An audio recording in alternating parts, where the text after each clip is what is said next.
Dari tempat yang jauh, di samping sebuah pohon besar, Mira masih mengawasi rumah duka yang kini mulai dipenuhi oleh para pelayat. Di dalam hatinya, ia masih heran kenapa tak ada satupun di desa ini yang menyambut dirinya. Setidaknya menanggapi kehadirannya dengan ramah sebagai orang asing yang datang berkunjung. Mira sejenak berpikir, apabila terus seperti ini, bagaimana dirinya bisa mencari tahu tentang masa lalunya atau hubungan erat dirinya dengan tempat ini? Mira tertuju melihat ke pintu rumah yang terbuka lebar. Di sana, ia bisa melihat dengan jelas kain kafan yang menyelimuti tubuh seseorang. Mayit, gumam Mira saat memperhatikan sosok tak bernyawa tersebut. Ada hal aneh yang Mira rasakan saat dirinya memandang ke arah mayat dikerumuni oleh para pelayat yang sebagian besar warga desa. Mira tiba-tiba merasa tidak nyaman dibuatnya. Ada sesuatu yang seperti sedang menggelitik dirinya. Benar saja, Mira merasa tubuhnya mendadak menjadi dingin. Kejadian ini mirip seperti kejadian saat Mira berada di dalam gerbong, ditatap oleh seorang wanita tua asing. Namun kali ini sedikit berbeda. Mira mendengar dengan seksama suara lirih yang menyambut di dalam telinganya. Tangio. Tiba-tiba saja terdengar jeritan beberapa wanita yang ada di dalam rumah tersebut. Mira yang tersadar dari lamunannya memperhatikan dengan seksama apa yang sedang terjadi di dalam rumah itu sebelum dirinya terperanjat saat melihat sosok mayat yang terbaring di tengah-tengah ruangan terbangun dari tempatnya lalu duduk memandang ke tempat Mira sedang berdiri. Berangos, kata Mira lirih. Pintu rumah tiba-tiba tertutup, membuat warga desa yang ada di luar rumah berebut melihat, penasaran. Rasa penasaran itu seperti penyakit menular. Ia menjangkit setiap manusia saat melihat atau menemukan sesuatu yang belum pernah dirinya temukan. Begitulah perasaan Mira saat itu. Sama seperti yang lain, Mira bergerak dari tempatnya mengawasi, berbaur dengan kerumunan yang saling mencari tahu apa yang sebenarnya baru saja terjadi. Mira mendatangi seorang lelaki berumur berkepala sedikit botak. "Ngapunten, ada apa ini, Pak?" Lelaki itu sekilas melihat Mira sebelum menoleh melihat ke arah rumah kembali. "Brangos, Mbak, mayite urip maneh amerga nang kene ono pakane Rinjani." Mira terkejut saat mendengarnya. Tidak dirinya sangka ia langsung menemukan sesuatu yang benar-benar menghubungkan dirinya dengan tempat ini, Rinjani. "Maksud dari makanan Rinjani bagaimana, Pak?" tanya Mira, mencoba menyelidiki. Namun si lelaki berumur seperti malas menjelaskannya. Ia bersama dengan yang lain berkerumun saling berdesak-desakan satu sama lain, mencoba mengintip apa yang sedang terjadi di dalam rumah dari jendela-jendela kayu yang kini sudah terkunci rapat. "Wes suwe lo, ra ono kedaden koyo ngene maneh. Lah kok iso lo?" kata seorang bapak kepada kawan yang berdiri di sampingnya. Mira mencoba menguping apa yang sedang mereka bicarakan. "Aku yora eroh, Mbah Supoh iku bukannya salah siji kuncen generasi biyen sing jogo padusan iku kan?" Si bapak mengangguk. "Apa mungkin nang kene iku ono?" Mira terdiam, mencoba memasang telinganya rapat-rapat. Mereka tiba-tiba berhenti berbicara serempak, teralihkan oleh kedatangan seorang anak kecil mengenakan pakaian serba putih, digendong di atas bahu seorang lelaki dengan badan tinggi besar. Sejenak Mira merasa anak itu sempat memandang ke tempat dirinya sedang berdiri. Mereka melangkah masuk ke rumah. "Siapa anak itu?" gumam Mira penasaran. Selang waktu berjalan, tiba-tiba pintu rumah terbuka dengan anak kecil itu yang melangkah keluar lebih dahulu, menatap ke kerumunan orang yang masih mencari tahu bagaimana keadaan di dalam rumah saat ini. Mira dirinya baru saja menyadari bahwa nyaris semua orang yang ada di tempat ini berdiri lalu menunduk kepadanya, seakan-akan memberi hormat kepada anak yang misterius tersebut. Lantas Mira berbisik kepada seorang wanita, bertanya perihal siapa sebenarnya anak itu. Wanita itu tampak kaget mendengarnya. Ia berbicara pelan kepada Mira. "Jenengan tidak tahu beliau ini siapa?" Mira menggeleng. "Beliau itu juru kunci di desa ini, Mbak. Seorang kuncen." Mira terkejut mendengarnya. Ada beberapa hal yang membuat Mira menjadi penasaran. Bagaimana anak yang masih sekecil itu sudah mendapat mandat sebagai seorang kuncen? Hal ini belum pernah Mira temui di belahan daerah lain. Selang waktu berjalan, tiba-tiba anak kecil itu berbisik ke seseorang yang tadi menggendong dirinya. Mereka melihat ke arah Mira. Melihat itu, Mira melangkah mundur, bersiap untuk berlari pergi dari tempat ini. Namun sesaat sebelum dirinya berhasil melarikan diri, seorang lelaki menangkap dirinya. Ia meminta Mira agar mengikuti mereka masuk ke rumah tersebut, bertemu dengan ahli kubur, si mayit. Tak punya pilihan, Mira berjalan mengikuti di belakang lelaki sembari matanya tertuju kepada semua sorot mata yang sedang memandang ke arahnya dengan ekspresi sedikit geram. Dari kerumunan orang-orang, terdengar gumam bisik-bisik di antara orang-orang ini. Opo iku pakane Rinjani? Koyo ede senggarai kedatian ngene iki. Mira tak bisa berkomentar saat mendengarnya. Ia pun tak akan bisa menyanggah. Sesampainya di dalam kediaman rumah tersebut, Mira duduk bersila di depan mayat yang sedang memandang kosong ke arahnya. Mira menatap dengan sorot wajah ngeri. Dengan kapas yang terpasang di hidungnya, mayat itu mampu untuk duduk sembari membuka kedua matanya. Anak lelaki itu sendiri berada tak jauh dari tempat Mira. Sorot matanya begitu tenang memperhatikan Mira seperti sedang menilai dirinya. Setelah terjebak dalam jeda yang panjang, anak kecil itu lalu berkata, "Wes suwe ket kapan kae, pakane Rinjani mampir nang deso iki." Mira menatap si anak lelaki. Ia tahu bahwa anak itu sedang membicarakan dirinya. "Sakdurunge ngapunten, kenalipun nami kulo Arah." Mira mengangguk, membalas perkenalan dari bocah yang sejujurnya kini menarik perhatiannya. "Nama saya Mira. Saya tidak tahu apa yang jenengan sedang bicarakan. Namun, saya memiliki alasan kenapa datang ke sini. Saya ingin..." "Mengorek masa lalumu. Apakah saya salah?" potong anak lelaki. Mira tertegun saat mendengarnya. Bagaimana bocah ini bisa tahu akan hal itu?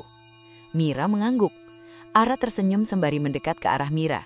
"Saya akan membantumu mengingat semua yang dihapus dari dalam kepalamu. Sebelum itu, apakah ada yang ingin kau tanyakan, Mira? Sorot matamu tampak seperti orang yang sedang tersesat." Mira mengangguk menatap si mayat sebelum bertanya kepada Ara. Apa yang terjadi kepadanya? Ara melihat mayat lelaki tua itu. Ia merasa iba. Seharusnya dia sudah dapat hidup tenang setelah Asmo, jiwanya lepas dari raganya. Tetapi ia tak beruntung. Sebagai kuncen dari tanah padusan, maka dirinya masih terikat oleh sebuah janji yang dirinya sendiri buat dengan Poro Ratu. Apalagi, awal dari kejadian ini didasari oleh dirimu yang menginjakan kaki di tanah ini, tanah abadi milik Rinjani. Mira tidak mengerti maksudnya. Ia menatap Ara penasaran. Ara lalu berkata kepada Mira bahwa ia tidak bisa menceritakan semua.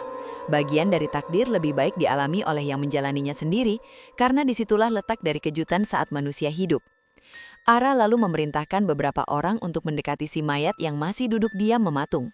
Ia diikat paksa oleh seutas tali dari potongan pelepah pisang yang diinjak-injak sebelumnya. Setelah itu, si mayat dimasukkan ke keranda yang diangkut oleh sebagian warga desa menuju ke suatu tempat. "Meloo aku Mir, tak duduhno opo sing mok golei." Mira bersama rombongan warga desa lalu berjalan menyusuri tanah berlumpur menuju sebuah kebun di bawah rimbunan pohon tinggi besar. Mereka menghentikan perjalanan di depan rumah tua. Sejenak Mira bingung, kenapa si mayat dibawa ke tempat seperti ini, bukan ke tanah pemakaman.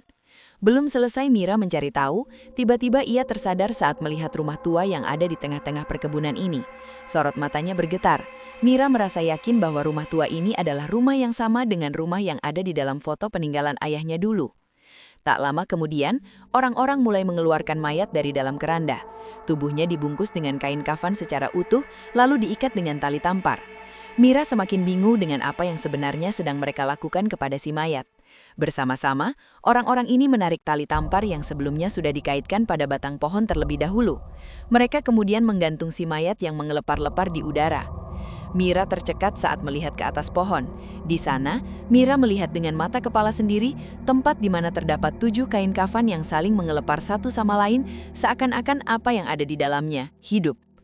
"Wis ngerti bahayane ilmu Mir?" Tiba-tiba dari belakang Ara mengatakan hal itu kepada Mira. "Monggo, tak jelasno kabeh ben awakmu ngerti opo sing kedadi nang kene."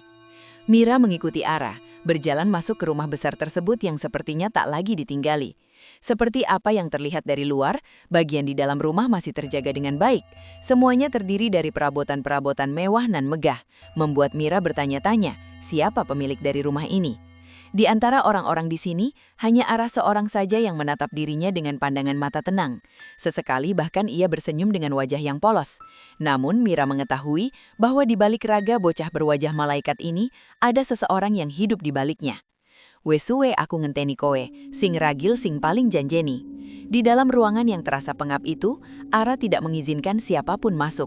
Semua warga desa menunggu di luar rumah. Ara terus berbicara menjelaskan semua dari awal agar Mira mengerti. Ragil? Tapi saya adalah anak pertama, bagaimana mungkin saya jadi yang termuda? Tanya Mira. Ara menggeleng, menolak apa yang baru saja Mira katakan. Ora Mir, awakmu iki sing paling ragil. Aku wes tahun delok kabeh pakane Rinjani. Koen iki sakjane sing terakhir. Mira semakin tidak mengerti maksud dari perkataan Ara. Mira lalu menurunkan tas punggung miliknya, meraih buku tua berwarna hitam, membuka lembar-lembar halaman. Ia menunjuk gambar seorang wanita dengan rambut hitam panjang. Saat Ara melihatnya, ia seketika berpaling sambil berujar dengan nada suara membentak. Duk, ojo pisan-pisan kole wanin duduk ke aku ambek Rinjani. Mira bergeming. Ia lalu bertanya siapa sebenarnya Rinjani dan apa hubungan wanita itu dengan dirinya. Ara terdiam sejenak, ia meminta Mira memasukkan kembali buku hitam itu ke dalam tas. Sembari menatap tempat duduknya, Ara berkata kepada Mira, Rinjani ialah manusia biasa sebelum dikutuk sampai akhirnya menjadi peliharaan bagi keluarga Codro. Aku kenal bapakmu, Mir. Dia orang yang baik, sekaligus seorang kuncen yang bisa dipercaya. Sudah lama dia mendapat tugas untuk menjaga tempat itu. Tempat yang tidak bisa sembarang orang emban sebagai tugas hidupnya. Kuncen dari Padusan Pituh. Mira melihat Ara. Ia memandang kosong meja yang ada di hadapannya. Suatu hari, ada seorang dayoh datang ke tempat itu. Dayoh yang kumaksud ini adalah para benggolo. Mereka datang ingin menyampaikan sebuah pesan kepada para kuncen, bahwa tuan mereka akan bertandang ke tempat ini, untuk mengambil sesuatu yang sudah menjadi hak miliknya. Kau tahu apa itu, Mir? Mira menggeleng. Ia tidak tahu apa-apa. Itu adalah Rinjani. Mira tak mengerti maksud Ara, tetapi Ara memandang dirinya dengan senyuman terkembang di bibirnya, seakan tahu isi di dalam kepala Mira. Seperti yang kubilang sebelumnya, Rinjani dulunya adalah seorang manusia biasa, lahir dari darah keluarga yang begitu disegani kekuatannya dalam ilmu kebatinan. Hanya karena persimpangan jalan yang dia ambil, Rinjani membuat banyak manusia serakah kalap. Mereka pun saling berebut menawarkan mahar semegah mungkin untuk menarik hatinya. Termasuk Tuan Codro yang begitu mendamba ingin mendapatkan Rinjani menjadi salah satu dari ingon-ingon miliknya. Tentu, kau sudah tahu simbol dari kejawen di atas tanah Jawa ini. Dua simbol warna yang saling mengisi satu sama lain, hitam dan putih. Untuk menguasai ilmu putih, seseorang harus menempuh jalan yang begitu hitam. Hal itulah yang Rinjani alami. Ia pernah berada di bagian paling hitam, begitu gelap sampai membuat siapapun yang mendengar namanya akan merasakan ketakutan yang begitu dahsyat. Sudah lebih dari ribuan orang yang melihat kengerian yang diciptakan oleh Rinjani. Sampai-sampai tersiar kabar, bila Rinjani mendatangi desa yang sedang kau tinggali, itu berarti pertanda yang sangat buruk. Anak-anak kecil akan menangis sekeras-kerasnya. Ratusan orang akan mati karena suatu penyakit tak dikenal. Ia bagai momok yang membawa bencana. Apa yang dia tinggalkan begitu mengerikan. Sampai suatu hari, tidak ada yang tahu apa yang sedang terjadi dengan dirinya. Tiba-tiba Rinjani mengurung diri. Ia tak lagi mau menyakiti siapapun. Rinjani mengasingkan diri, mengunci kehidupannya dari segala huru-hara di bawah perlindungan 7 kunjen. Salah satunya adalah generasi dari bapakmu. Yang ku tahu saat itu ialah, Rinjani ingin menebus dosa, menjadi putih dari bagian paling hitam yang pernah ia tempuh.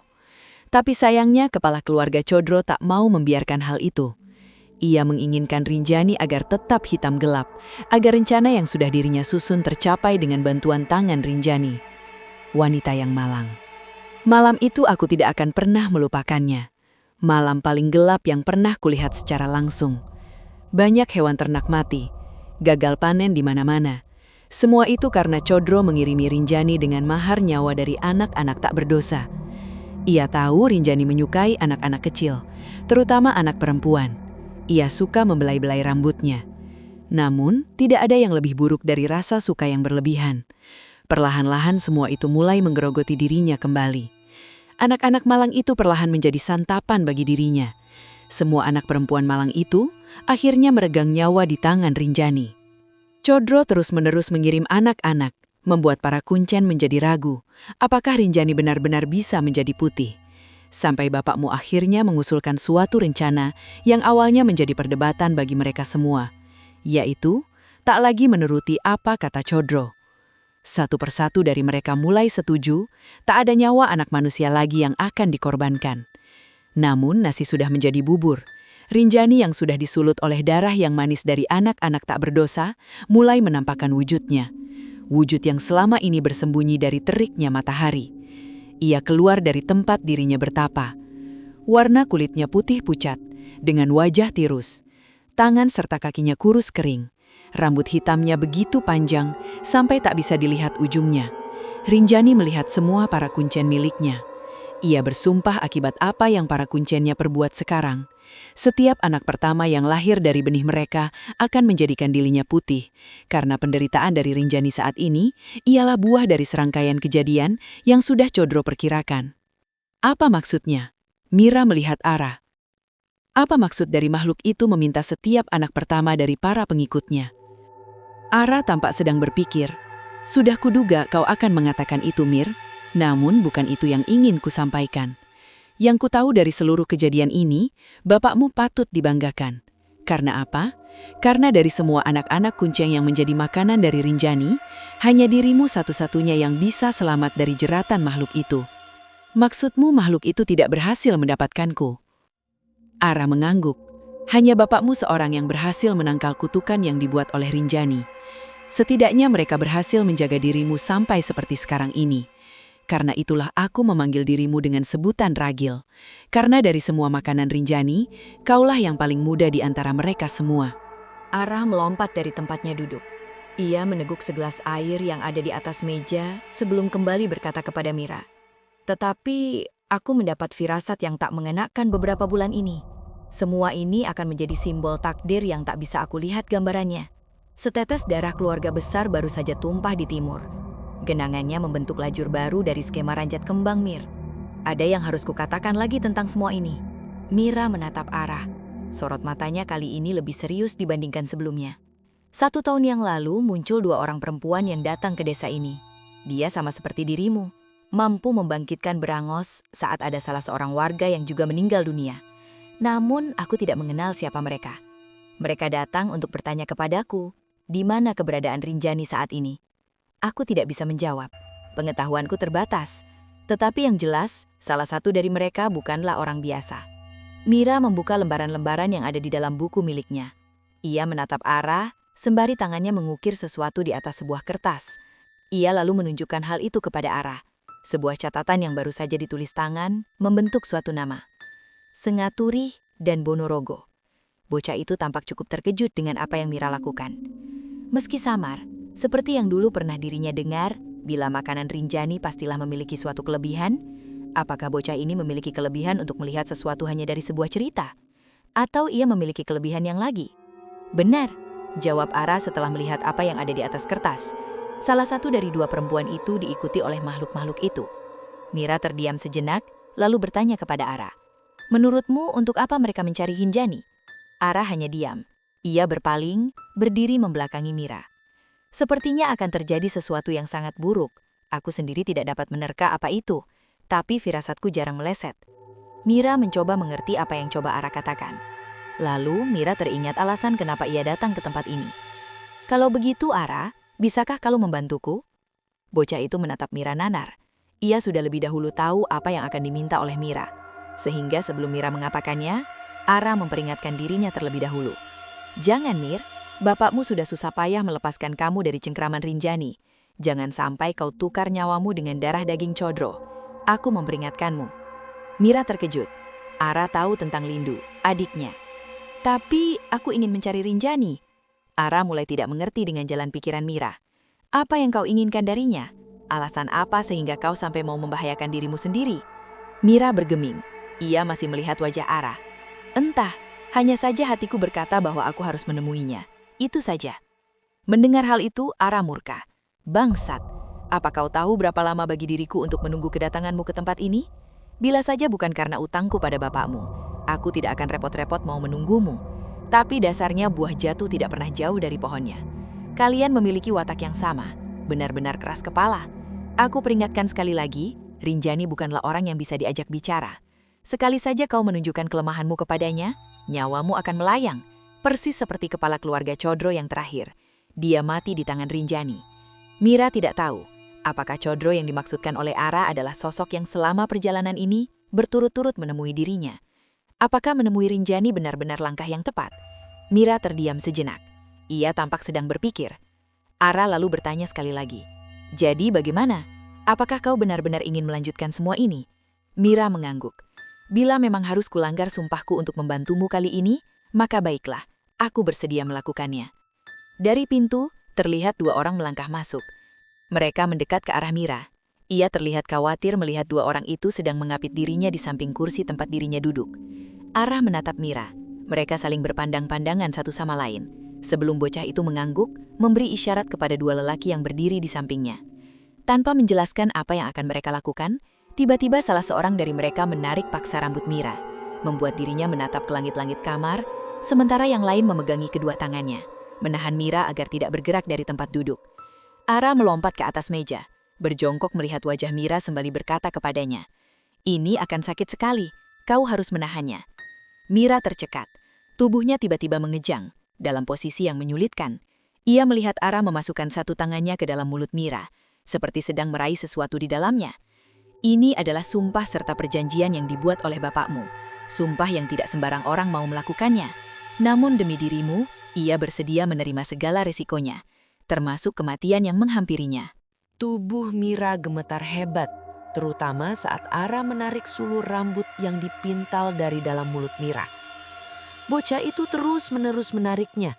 Mira tidak pernah tahu bila di dalam tubuhnya tersimpan jerat rambut yang begitu panjang.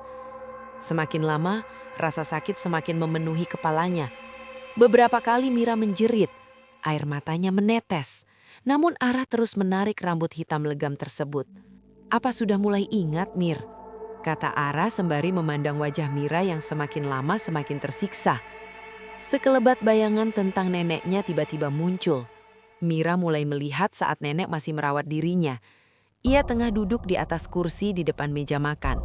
Mira sedang duduk melihat piring yang berisikan lauk lengkap yang begitu menggoda. Namun rupanya itu hanya ilusi yang diciptakan oleh nenek. Lauk lengkap yang tersaji di atas piring tak lebih adalah gumpalan rambut hitam yang perlahan mulai lahap ditelan oleh Mira. Mata Mira semakin berair. Perasaan mual muncul. Ia ingin memuntahkan isi perutnya, tetapi Ara belum selesai melakukan tugasnya. Ara terus meyakinkan Mira agar menahan rasa sakit ini, sembari satu persatu ingatan Mira mulai kembali. Termasuk ingatan saat neneknya mulai menyadari bahwa Mira sedang menyelidiki suatu kasus tua tentang pembantaian sebuah keluarga lama, keluarga dari garis Trah Balasedo Kuncoro. Hal ini sekaligus mengakhiri tugas Ara. Ia berhasil mengeluarkan rambut terpintal terakhir. Dengan ini, Mira sudah tahu apa yang selama ini ia lupakan. Sejak kapan? Sejak kapan nenekku melakukan hal ini kepadaku? Ara tak menjawab pertanyaan Mira. Ia hanya menatap dirinya lekat-lekat sembari tangannya menggenggam sulur rambut yang kemudian ia letakkan begitu saja di atas meja. Ini semua milik Rinjani. Bapakmu membuat perjanjian dengan dirinya. Selama rambut ini ada di dalam dirimu, Rinjani tak akan pernah mencari dirimu. Begitu juga dengan ikatan yang menjerat dirimu. Selama kau tidak ikut masuk dalam permainan mereka, seharusnya kau bisa hidup dengan tenang. Tetapi sekarang kau sudah berada di dalam jerat ranjat kembang, Mir. Kau harus siap dengan segala konsekuensi yang akan kuhadapi. Mira sendiri sudah siap dengan segala hal buruk yang akan mendatangi dirinya. Ia tetap memilih bertahan dalam pendiriannya. Mira ingin mencari Rinjani. Ia pun bertanya bagaimana dirinya bisa melepaskan Lindu dari cengkraman Chodro. Dari arah pintu, mereka teralihkan oleh seorang melangkah masuk dengan napas terengah-engah. Ia lalu berbicara kepada Ara. "Mayite wis mati, mayite wis mati." Ara hanya menatapnya datar. Ia lalu berujar kepadanya. "Yo wis mati toh jenenge mayit kok." Semua orang yang ada di sana tertawa. Siapa sangka, setelah rambut milik Rinjani diambil oleh Ara, keadaan di sini perlahan membaik. Berangos yang sebelumnya menyelimuti desa ini, kini lenyap sudah. Mira sejenak merasakan kedamaian. Ia berhenti merasa gelisah.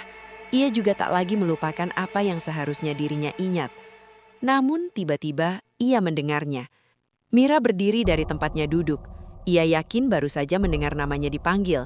Mira menoleh melihat ke sana kemari, membuat Ara dan semua orang kebingungan dibuatnya. Mira lalu berkata kepada Ara, "Sepertinya dia sedang memanggilku." Ara tak berkomentar. Mira melangkah menuju ke arah jendela, membukanya lebar-lebar dengan pandangan mata kosong melihat ke arah langit. "Rinjani memanggilku."